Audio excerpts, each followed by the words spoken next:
靠着網絡走紅的本熙是許多96後的青春回憶。2010年，年僅16歲的他已然成為網絡紅人。彼時智能手機尚未普及，不少學生拿着 MP3 用塑料圓珠筆在便利貼上抄寫他的歌詞。一夜爆紅後，本熙的內心滿是忐忑，這份突如其來的熱度連他自己都難以置信。其實早在2008年，本熙就開始在網絡發布原創歌曲，只是起初點擊量寥寥無幾，但他並未在意。於他而言，寫歌只是單純的愛好，從未想過從中獲取多少回報。隨着原創歌曲的持續發布，本熙漸漸積累了一批聽眾，也開始和大家頻繁互動。可2009年，新疆遭遇斷網，他與心愛的聽眾徹底失聯。那段時間，他滿心焦慮，生怕支持自己的人就此將他遺忘，每天都會打開電腦嘗試聯網，卻始終無法和外界取得聯繫。就在他還沒來得及和聽眾恢復聯繫時，接連接到了好幾通陌生電話，對方說着他聽不懂的話，卻有着共同的目的，希望簽下他。本熙以為這些都是騙子，便沒有理會。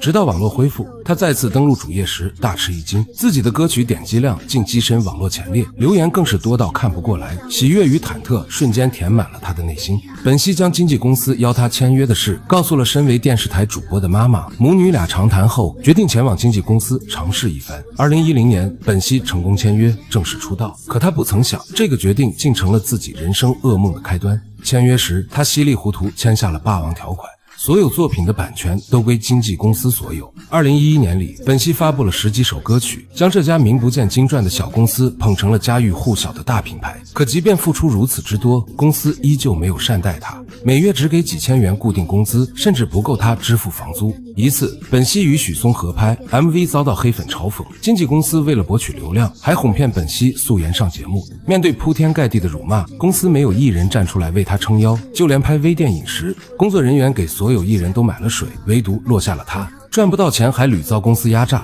本熙忍无可忍，決定與公司解約。可經紀公司得知後，不僅揚言要雪藏他，還派人跟蹤他，這也讓本熙患上了被迫害妄想症。身邊人只要拿出手機，他就覺得對方是要拍照錄音陷害自己。本熙決心堅決解約，而此時唐宇文化找到他，想要將他挖到旗下，還承諾會幫他承擔違約金。經紀公司察覺有人挖牆腳，立刻以唐宇文化私下簽約本公司藝人為由，將雙方告上法庭，索要47萬6千元的賠償。面對高額賠償，唐宇文化當即把所有責任推給了本熙，近50萬的賠償款，对於每月只有幾千收入的本熙而言，無疑是天文數字。巨大的壓力之下，本熙的精神徹底崩溃。2016年12月24日平安夜，本熙帶着滿腔悲憤與不甘離開了這個世界。3天後，本熙工作室發布公告，卻只用一句敷衍的因故去世草草帶過。就在這時，本熙生前好友爆料，他的離世是因經紀公司的長期壓榨。一時間，所有粉絲都將矛頭指向了經紀公司，公司負責人這才出面解釋，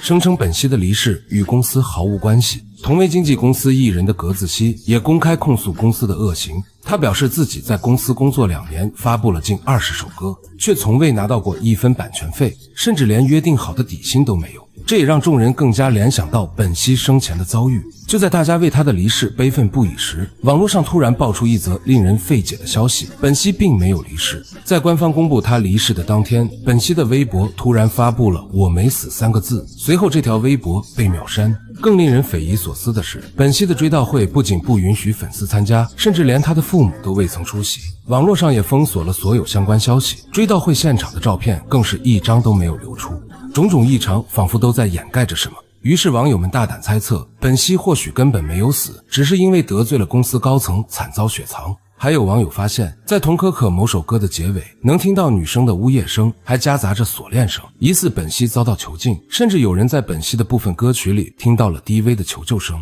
還從歌詞中找到諸多暗示性的內容。除此之外，還有說法稱本熙去了韓國發展，改名為花墨。各種猜測與質疑在網絡上蔓延，本熙的家人卻始終未曾出面回應，這也讓更多人堅信本熙並未離開，只是在等待一個合適的時機，重新回到大眾的視線中。直到麥小兜的出現，讓大家對本熙的討論再次推向高潮。麥小兜首發單曲9240借用的是本兮原創歌曲《悼念愛》的伴奏，他的聲音也與本兮極為相似。之後麥小兜甚至在直播間透露本兮馬上就要回國，再度引發全網热議，甚至有人猜測麥小兜就是整容後的本兮。这些猜測究竟是真是假，至今没有定论，但可以確定的是，本兮始終是粉絲心中無可替代的女王，只要音樂還在，本兮就會一直活在粉絲的心裡。